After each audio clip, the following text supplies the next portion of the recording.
되어 읽습니다. 그때에 귀신 들려 눈 멀고 말 못하는 사람을 데리고 왔거늘 예수께서 고쳐주심에 그 말 못하는 사람이 말하며 보게 된지라.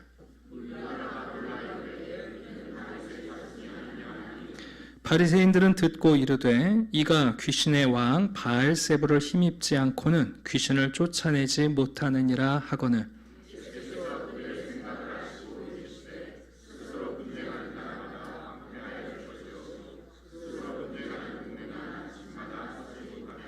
만일 사탄이 사탄을 쫓아내면 스스로 분쟁하는 것이니 그리하고야 어떻게 그의 나라가 서겠느냐.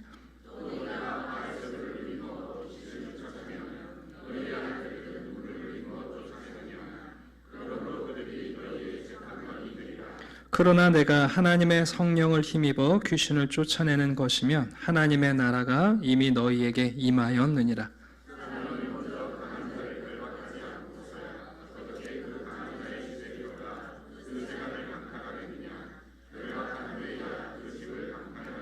나와 함께 아니하는 자는 나를 반대하는 자요 나와 함께 모으지 아니하는 자는 해치는 자니라.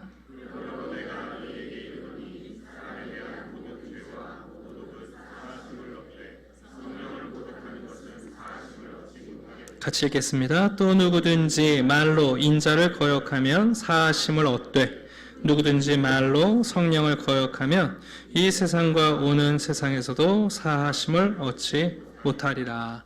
아멘. 우리는 마태복음서를 통해서 예수님의 사역과 또 예수님의 인격과 예수님의 말씀을 듣고 있습니다. 2000년이 지났습니다만 사도들의 성령의 수고 덕분에 우리가 예수님을 구체적으로 이렇게 생각하고 볼 수 있는 것이 얼마나 큰 감사인지 모르겠습니다. 하나님께서는 예수님을 이 땅에 보내시기 전에도 백성들을 위해서 좋은 목자가 되라고 많은 지도자들을 보내주셨습니다. 때로는 왕을 보내시고 때로는 제사장을 보내시고 또 때로는 선지자들을 보내셨습니다. 에스겔서에 의하면 왕과 제사장과 선지자들 가운데 한 사람도 하나님을 닮은 목자 역할을 한 사람이 없는 거죠. 그래서 하나님께서 내가 친히 내 백성의 목자가 되리라 하고 이제 이 땅에 오신 분이 바로 하나님의 아들이신 예수 그리스도이십니다. 예수님께서 이 땅에 오셔서 그럼 무슨 일을 하셨느냐? 맞습니다. 똑같습니다. 왕의 역할, 또 제사장의 직분, 그리고 선지자 역할을 하셨어요. 근데 문제는 예수님이 하시는 사역의 내용이 우리가 알고 있는 왕과 제사장과 선지자의 모습과 전혀 닮아 있지 않은 거예요. 예수님은 왕은 왕이신데 보복하지 않는 왕이고 무력을 사용하지 않는 왕이신 거예요. 그러니까 우리가 볼 때는 왕 같지 않은 왕이죠. 예수님이 제사장은 제사장인데 우리에게 희생 제물을 가지고 오라고 요구하는 제사장이 아니라 자기가 우리의 죄를 위한 희생 제물이 되시는 제사장이신 거죠. 선지자는 선지자인데 소리를 높이고 고함을 치고 겁박을 하는 선지자가 아니라 들레지 않고 너무나 조용하게 진리를 우리에게 말씀하시니까 그분의 소리가 들리지 않는 선지자예요. 오죽하면 세례 요한이 예수님을 의심했겠어요. 저분이 내가 바라던 그분이 맞나? 바리새인과 사두개인들과 당시 유다의 종교 지도자들은 왕을 기대했고 제사장을 기대하고 선지자를 기대했습니다. 그러나 그들이 기대했던 왕과 제사장과 선지자는 예수님의 모습과는 전혀 닮아 있지 않죠. 사실 교회를 오랫동안 다니신 분들은 예수님이 왕, 선지자, 제사장 역할 감당하셨다 다 아세요. 근데 우리도 예수님이 어떤 왕이냐, 또 보복하고 무력을 사용하는 왕이 되기를 바라요. 어떤 제사장이냐, 우리가 복채 많이 쥐어주면 용서는 당연하고 우리에게 복을 많이 가져다 주는 그런 제사장이기를 원해요. 어떤 선지자냐, 목소리를 크게 내서 사람들이 집중할 수 있고 사람들을 설득할 수 있고 사람들이 말을 안 들으면 겁박해서라도 우리를 바른 길로 끌고 가는, 우리를 설득할 수 있는 그런 큰 목소리의 선지자이기를 기대하는 거죠. 근데 여러분, 예수님은 전혀 그런 모습이 아니세요. 그래서 유대 종교 지도자들이 볼 때는 예수님은 가짜 같고, 예수님이 만약 진짜라면 우리가 가짜잖아요. 예수님이 진짜 왕이라면 세상에 지금도 권력과 무력을 사용하며 정의를 외치며 보복하는 왕들이 가짜잖아요. 예수님이 진짜 제사장이라면 재물을 가지고 오라고 외치는 제사장들이 가짜잖아요. 여러분, 진리라는 게 볼륨을 키우면 진짜 진리가 되고 소리를 작게 하면 가짜 진리가 됩니까? 예수님이 진짜 선지자라면 여러분, 나를 따르라 외치는 시대의 선지자들은 다 가짜잖아요. 그래서 여러분, 예수님을 죽일 수밖에 없었던 거고 예수님은 십자가를 지실 수밖에 없는 거죠. 그러나 우리가 지난주에 살펴본 것처럼 예수님께서는 힘 있는 자들의 정의가 아니라 그 왕과 제사장과 선지자의 모습으로 상한 갈대, 꺼져가는 심지를 가진 등불 돌아보시는 분 아닙니까? 여러분, 그분이 왕이 되시고 그분이 선지자와 제사장이 되실 때라야 이방인들도 그 예수 그리스도를 소망으로 알고 희망으로 알고 그분께 나오는 거죠. 오늘 본문을 읽어보시면 예수님은 이렇게 말씀하세요. 나는 해치는, 흩어버리는 사람이 아니고 나는 모으는 자다. 내가 왜 보복과 무력을 선택하지 않고, 내가 왜 너희들에게 희생제물을 요구하지 않고 내가 희생제물이 되고, 왜 목소리를 높여서 너희들 깜짝깜짝 놀라게 하는 게 아니라 진리를 삶으로 보여주며 우리에게 우리의 이름을 부르시는가. 가장 약한 자도, 가장 무력한 자도, 가장 큰 죄인도 예수님께 다 모으시려는 그분입니다. 그래서 예수님이 참 목자이십니다. 우리가 이제 마태복음서를 읽어가시면서 예수님의 이 정체, 예수님의 이 모습을 여러분, 우리의 목자의 모습으로 구체적으로 그리셔야 됩니다. 우리도 세상에서 열심히 살다 보니까 우리도 세상에서 왕 되고 싶을 때가 있거든요. 네. 우리도 그럴싸한 종교적 제사장이 되고 싶을 때가 있어요. 내가 기도하면 너 복 받는다. 그런 말 해주고 들으면 기분 좋잖아요. 또 그런가 하면 내 목소리가 잘 먹히도록 내 말에 설득되는 공동체를 만들고 싶은 마음이 다 있단 말이에요.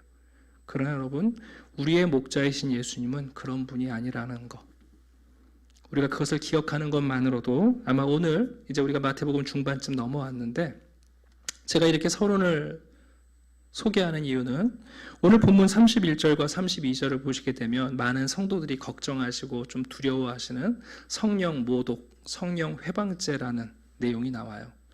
제가 목회하다 보면 성도들께서 자주 질문하시는 게 조용히 찾아와서 질문하시거든요. 목사님, 이 성령 회방죄가 뭡니까? 이거는 용서를 못 받는다는데 혹시 제가 말씀해 드려요. 그런 질문하시는 분들은 절대로 성령 회방죄를 지을 수가 없습니다. 내가 혹시 성령 회방죄를 짓고 있지 않은가 염려하는 사람은 절대 성령 회방죄를 지을 수가 없어요. 네, 오히려 예수님을 무시하고 예수님을 경시하는 사람들이야말로 성령 회방에 가까운 삶을 살아갈 가능성이 있는 거죠. 오늘은 본문이 매우 좀 중요하기도 한데 좀 딱딱하기도 합니다. 그래도 제가 한 절씩 한 절씩 좀 차례차례 설명을 드리겠습니다. 자, 먼저 22절을 볼까요? 그때에. 여기서 말하는 그때라는 것은 앞서 있는 사건과 느슨한 연결을 표현하는 건데요. 만약에 이게 좀 가까운 시간이라면 예수님이 지금 안식일날 치유하시고 안식일날 바리새인들과 충돌하고 계시잖아요. 어쩌면 이 사건도 안식일에 있었던 사건일 수 있겠죠. 만약 이 그때라는 게 조금 더 긴 시간을 얘기한다면 바리새인들이 예수님을 잡아 죽이기로 결정하고 계획을 세우기 시작한 그 이후라고 말할 수 있습니다. 사람들이 환자들을 보면 예수님께 데려가고 싶었던 것 같아요. 근데 오늘 본문에 보면 아주 독특한 환자가 예수님께 오고 있는데 이 사람은 귀신이 들렸어요. 이 사람이 아픈 이유는 귀신 들렸기 때문이에요. 이건 명확한 사실이에요. 누가 보더라도 이 사람은 귀신 때문에 장애를 입은 사람인데 보통 장애가 아니라 복합 장애를 입고 있어요. 이 사람은 눈도 보지 못하고 말도 못하는 사람이었어요. 여러분, 성경에 읽다 보면 예수님께서 안진뱅이를 일으키시고 눈먼 자를 눈뜨게 하는 장면이 나오지만 이런 복합장애를 귀신 때문에 겪는 사람은 이 사람이 유일해요. 네. 귀신이 들어도 여러분 단단히 든 거죠. 귀신이 들어서 신체의 한 일부가 손상되고 망가지고 훼손되는 것도 큰데 얼마나 강력하게 귀신이 이 사람을 포로로 잡았으면 몸에 이것저것이 다발성으로 장애를 입은 거죠. 아마 사람들이 그런 생각했을 거예요. 이 사람도 예수님이 고칠 수 있을까? 고치긴 고치되 얼마나 오래 걸릴까? 뭘 먼저 고칠까? 아마 그런 생각을 했는지 몰라요. 자, 22절 중간에 보니까 예수님께서 어떻게 하셨대요? 야, 이건 좀 어렵다. 좀 시간이 걸리겠다. 그러시지 않고 예수님은 여전히 자비와 사랑으로 그를 고쳐주십니다. 어떻게 고쳐주시는지 과정은 나오지 않습니다만 중요한 것은 단번에 즉시 보지 못하던 것도 보게 되고 듣지 못하던 귀도 들리게 되고 말하지 못하던 입도 열려서 여러분 사람이 온전해졌습니다. 23절 보니까 이걸 지켜보던 무리가 다 놀랐다 그랬습니다. 헬라어에서 여기에 엑스시탄토라는 감탄사를 쓰고 있는데 이건 성경에 유일하게 여기만 나와요. 그 전에도 사람들이 놀랐다라는 표현이 나오는데 그때는 다우마조라는 이제 놀람을 얘기하는데 이건 사람들이 보통 놀란 게 아니라 놀라서 기절한 거예요. 아니 귀신에 사로잡혀서 몸의 한 부분이 망가진 걸 고치신 것도 놀라운 일인데 이건 완전히 여러분 장악한 사람이잖아요. 근데 예수님께서 단번에 이 사람을 온전하게 하시는 걸 보고 사람들이 너무 놀란 거예요.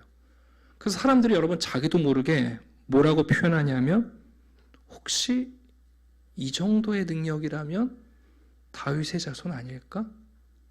이분이 정말 우리가 기다리던 메시아가 아닐까?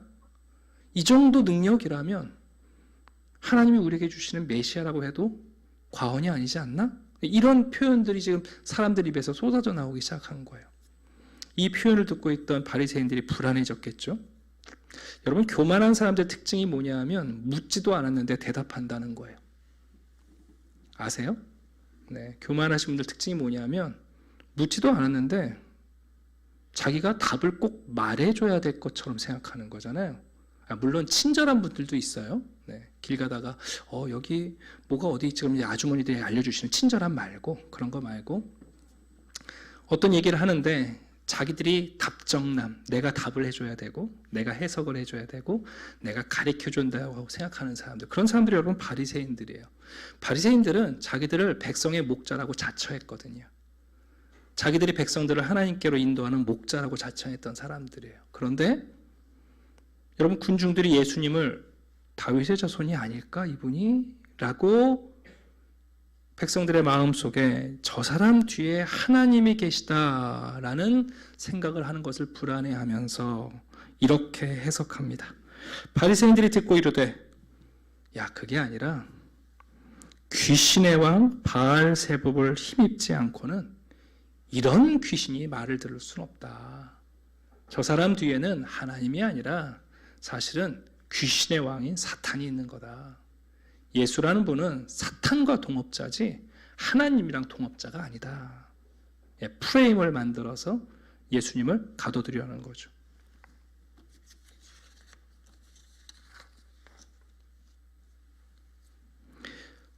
마녀 사냥이라는 게 있지 않습니까? 종종 어떤 사람들이 인간의 능력 이상의 일을 해내는 사람들을 보면 사람들이 존경하고 칭찬하고 숭앙하기도 하지만 시샘내는 사람들은 여러분 마녀 사냥으로 만들 때가 있어요. 오페라의 유령이라는 뮤지컬을 보면 여러분 주연 배우가 그 오페라 유령한테 배워서 노래 잘하잖아요.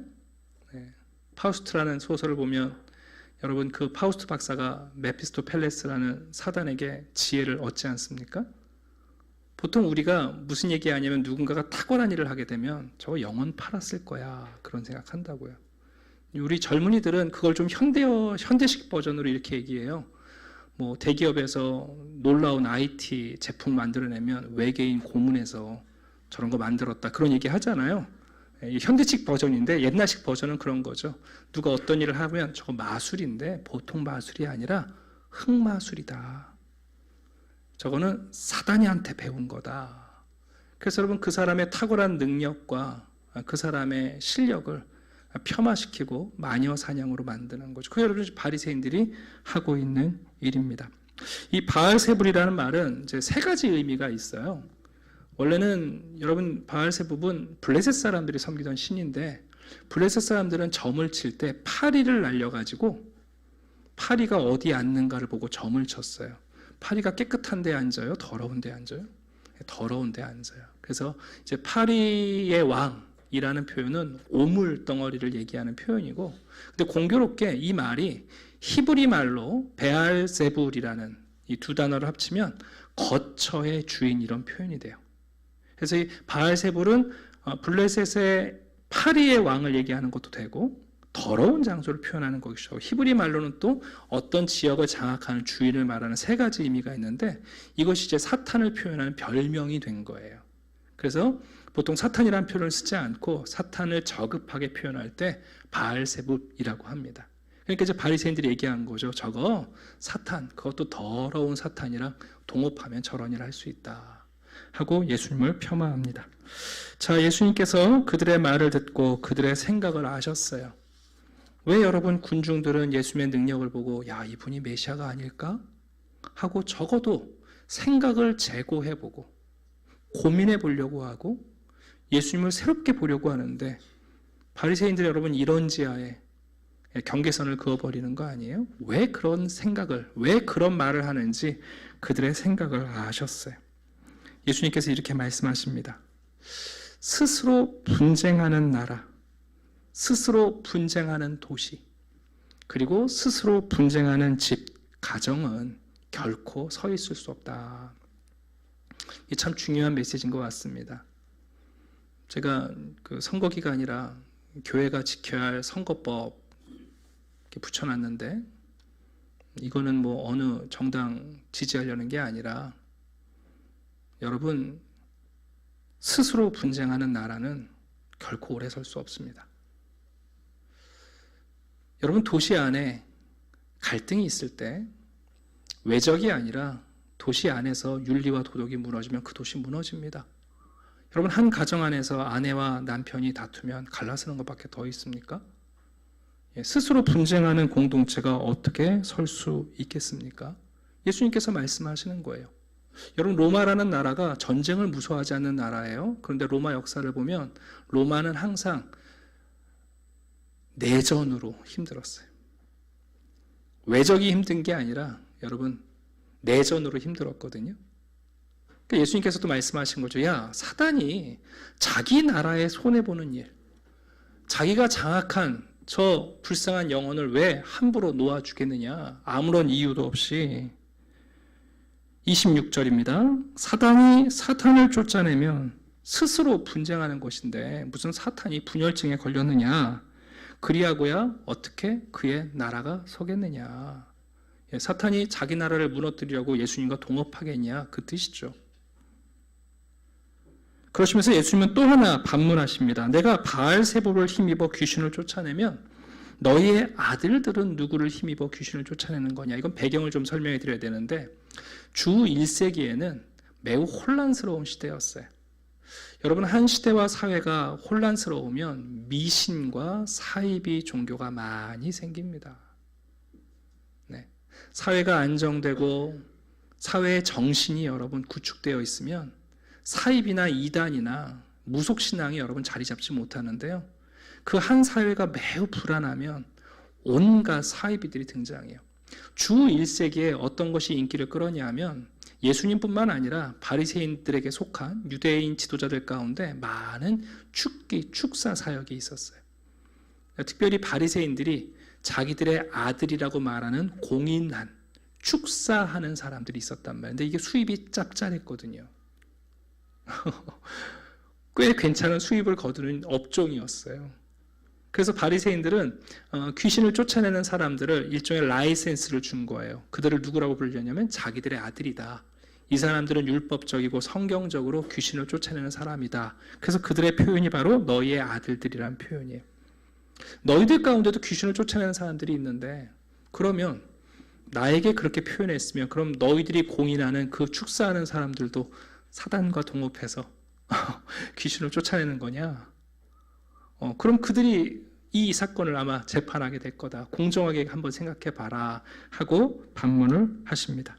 그리고 28절을 보게 되면 예수님께서는 드디어 이 귀신을 쫓아내시는, 사람을 온전하게 하시는 권세가 누구의 것인지 분명하게 밝히시죠.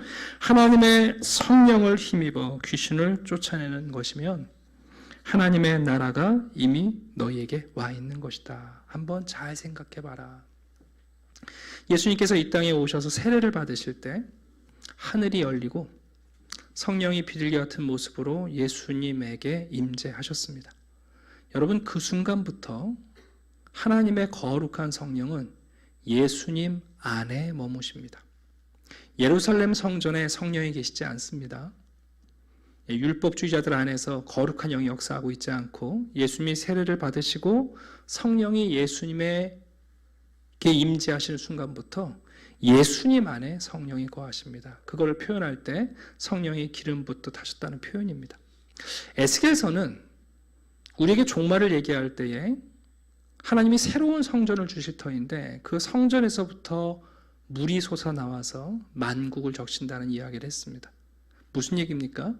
예수님이 성전이시고 예수님 안에서 성령의 사역이 마치 폭포수처럼 지금 이스라엘 백성 가운데 하나님의 은혜와 자비로 여러분 폭포처럼 지금 쏟아지고 있는 거 아닙니까? 누구든지 그 폭포에 들어가면 온몸이 젖을 것이고 여러분 그 폭포를 거절하면 물 한 방울 튀기지 않을 거예요. 예수님께서 말씀하시는 거죠. 봐라, 내가 지금 하고 있는 이 일이 하나님의 영에 의해 한 일인데 정말 그렇다면 하나님이 약속하신 하나님의 나라가 너희 안에 와 있다.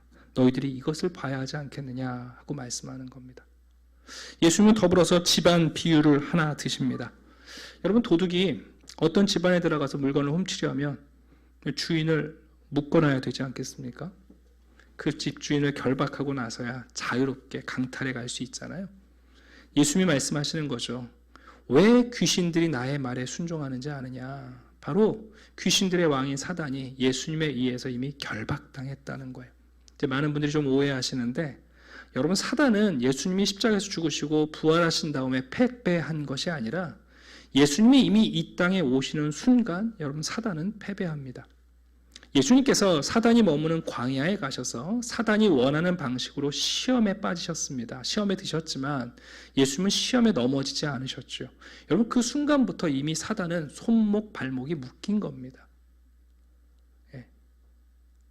광야에서 예수님이 사단의 시험을 이기시는 순간 이미 사단은 손발이 묶여버린 겁니다.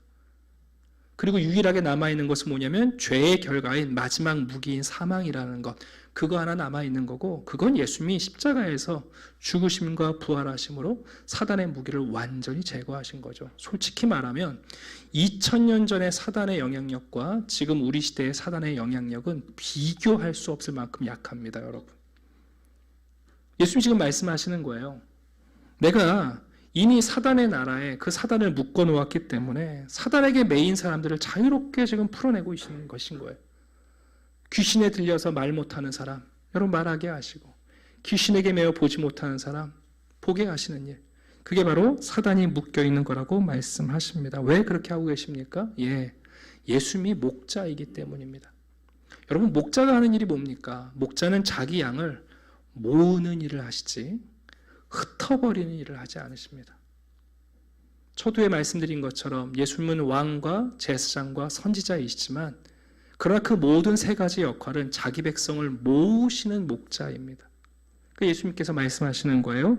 나와 함께 모으지 않는 자, 그 사람들은 흩어버리는 사람들이고 나와 함께 모이지 않는 사람, 그들이야말로 늑대이고 사단이다라고 말씀합니다. 여러분, 예수님이 얼마나 참 자비로운 분이냐면 예수님을 따르지 않고 예수님께 충성하지 않는다고 적으로 놀리지 않으세요. 오히려 예수님은 나를 반대하지만 않아도 누구 편이라고요? 내 편이라고 말씀하시는 거예요. 나를 적대만 안 해도 그 사람은 내 음성을 듣고 나에게 올 가능성이 있는 사람이에요. 예수님께 벽만 치지 않아도 여러분 그 사람에게 예수님은 기꺼이 다가가셔서 그를 끌어오실 수 있는 분이신 거예요. 제가 이제 불신 가정에 신방을 하게 되면 이 본문을 종종 설교해요. 여러분, 예수님이 정말 자비로운 분이세요. 교회를 나오지 않고 아직 예수를 믿지 않아도 예수님을 반대만 안 해도 예수님은 기꺼이 그들을 뭐라고 그러시냐면 함께 모으는 자가 될 수 있다. 함께 모이는 자가 될 수 있다고 말씀하시는 거예요. 그러나 안타깝게도 여러분, 예수님께 모여드는 양들을 흩어버리는 사람들이 있죠. 그게 바리새인들 아닙니까? 예수님이 모으시는 그 목소리를 사단의 목소리라고 얘기하고 예수님의 성령의 능력을 사단의 능력이라고 말하며 사람들을 여러분 흩어지게 만드는 사람들, 이제 그들에 대한 경고가 바로 31절과 32절에 나오는 성령 모독 회방죄라는 얘기입니다. 자, 그런데 이 본문도 자세히 읽어보시면 받을 수 없다의 방점이 있는 게 아니라 사실은 다 용서받는다의 방점이 있습니다. 우리 다시 한번 제가 읽어볼게요. 내가 너희에게 이르노니 사람에 대한 모든 죄 어떻게 된다고요? 사람에 대한 모든 죄 사하심 받는다고요. 또 사람에 대한 모든 모독은요? 그것도 용서받을 수 있다고요. 심지어 32절 보세요. 누구든지 인자를 거역하면 그것도 용서받을 수 있다고요. 베드로가 예수님을 부정하고 저주했지만 여러분, 베드로 용서하십니다. 사울이라는 사람이 여러분 예수 믿는 제자들을 잡아 죽이고 스데반을 죽일 때 동조했지만 그것도 용서하십니다. 여러분, 이 본문은 용서받을 수 없다의 방점이 있는 게 아니라 사실은 모든 죄가 용서받을 수 있다는 거예요. 우리가 사람에게 행한 어떤 죄도, 하나님에 대한 어떤 모독도, 심지어 예수님에 대한 어떤 저주를 했을지라도 여러분, 우리는 기꺼이 용서받을 수 있어요. 문제는 뭐냐 하면 어떤 사람만 이 성령 회방죄에 해당되냐 하면 바로 용서하시는 예수님 자체를 거절하는 거예요. 아니, 무슨 죄이든지 용서하신 분이 예수님인데 그 예수님을 거절하는 바로 그 사람, 그 사람이야말로 다시는 예수님의 용서 가운데 들어올 수 없다는 것을 지금 얘기하시는 거죠. 톰 라이트는 이 부분을 이렇게 설명하고 있습니다. 성령의 일을 보곤 그것을 마귀의 일임에 틀림이 없다고 단정 짓는 것을 경고하신다. 그렇게 단정하면 용서를 받지 않을 것이 아니라 받을 수 없게 된다. 용서받을 수 있는 유일한 통로를 차단해 버리기 때문이다. 유일하게 남아있는 물을 보고 거기에 독이 들어있다고 단정해 버리면 갈증으로 죽을 수밖에 없는 길로 제 스스로 가는 것이다. 여러분, 마지막 남은 물인데 마시면 되는데 저 안에 독이 있어. 그리고 본인이 그 물을 마시지 않으면 여러분, 갈증으로 스스로 죽음의 길을 택하는 것과 다르지 않죠. 그러니까 성령 모독죄, 성령 회방죄는 여러분, 예수님을 바라보는 사람들이 지을 수 있는 죄가 아닌 거죠. 네, 궁극적으로 말하면 이 바리새인들처럼 뻔히 알잖아요. 네, 뻔히 알면서 예수님이라는 사람이 진짜 목자가 되면 자기들이 가짜 목자가 될 것 같아서 예수님을 거절하고 예수님을 마녀 사냥하고 예수님을 여러분, 백성들이 예수님께 모이는 것을 못 모이도록 해쳐버리는 사람들, 여러분, 이 사람들이야말로 성령의 회방을 하는 사람들이요, 성령을 모독하는 사람들이요. 우리가 오순절 사건 이후에 베드로가 많은 사람들이 베드로의 설교를 듣고 여러분 회개하지 않습니까? 너희가 주와 그리고 하나님이 우리에게 보내신 아들 예수 그리스도 너희가 죽였다 그럴 때 여러분 회개할 때 사도들이 뭐라고 그럽니까? 회개하고 성령을 받으라라고 말합니다. 네, 다 용서받고 다 예수님의 제자가 되고 그 목자의 양이 될 수 있습니다. 그러니 이 본문은 용서받지 못한다의 방점이 있는 게 아닙니다, 여러분. 사람에 대한 어떤 죄도, 하나님에 대한 어떤 모독도, 심지어 예수님에 대한 어떤 저주도 여러분 다 용서받을 수 있습니다. 그게 우리의 목자이신 예수님이 우리를 모으시는 방식입니다. 그러나 이 예수님을 거절하는 순간 방법이 없죠. 어떡하겠어요? 다음 주에 보겠습니다만 이 바리새인들이 이 말을 듣고는 예수님에게 무슨 부탁을 하냐 하면 그럼 우리가 믿을 수 있게 더 많은 표적을 보여달라 그래요.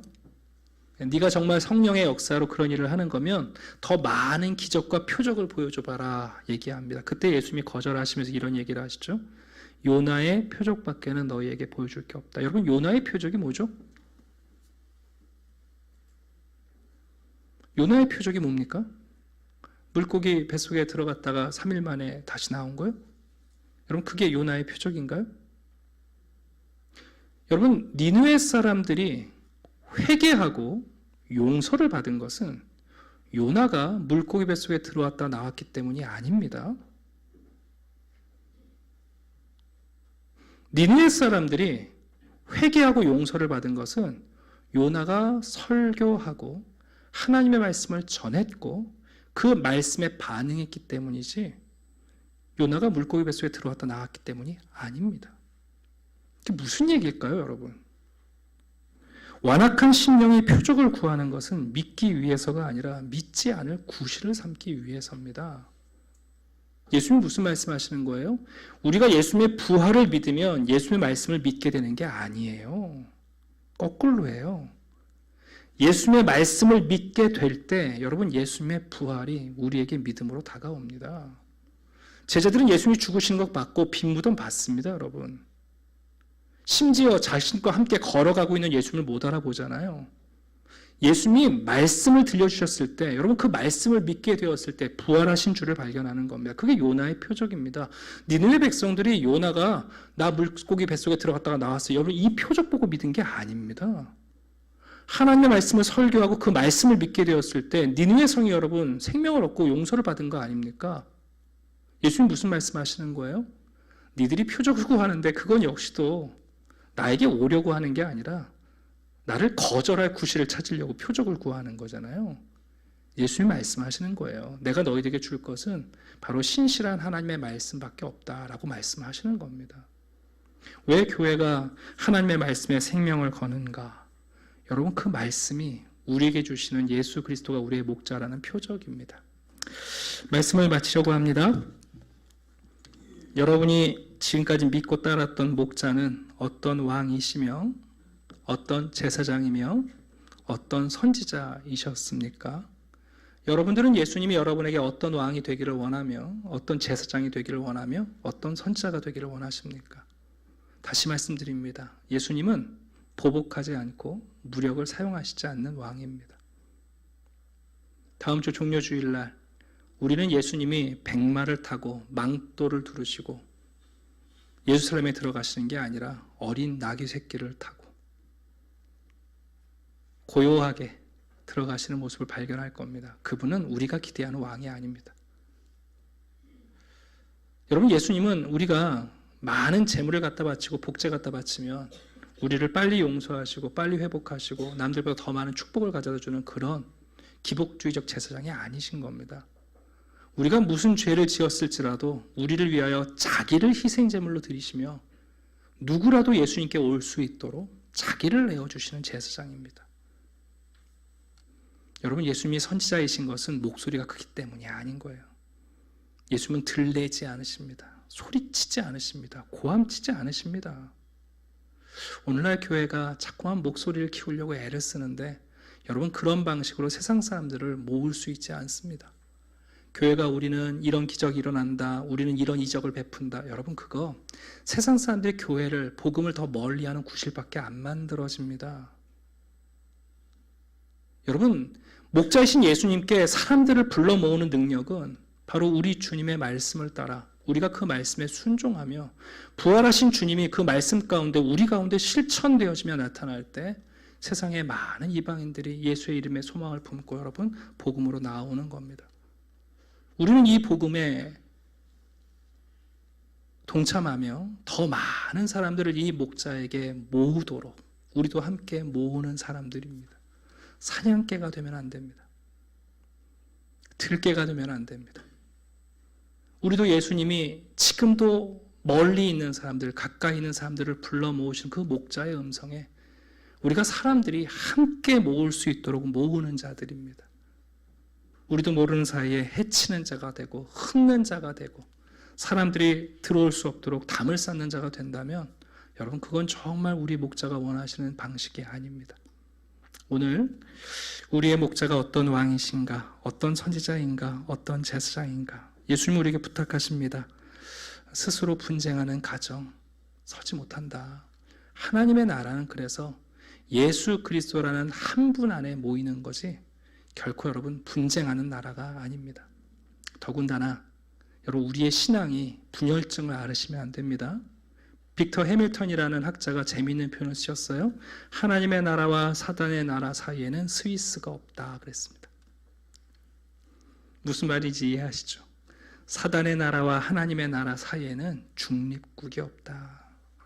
오늘날 세련된 성도들이 스위스 국민이 되시려고 해요.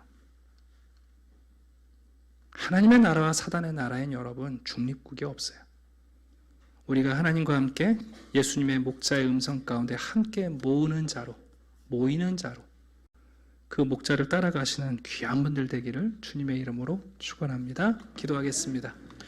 아버지 하나님 감사합니다. 우리에게 주신 참 목자 예수 그리스도, 우리가 원하는 왕도 아니요, 우리가 원하는 제사장도 아니요, 우리가 기대하는 선지자가 아닌지 모르겠지만 우리에게 필요한 왕이요, 이 세상에 필요한 제사장이요, 그리고 진리를 잃고 헤매는 길 잃은 우리에게 꼭 필요한 진리의 주이십니다.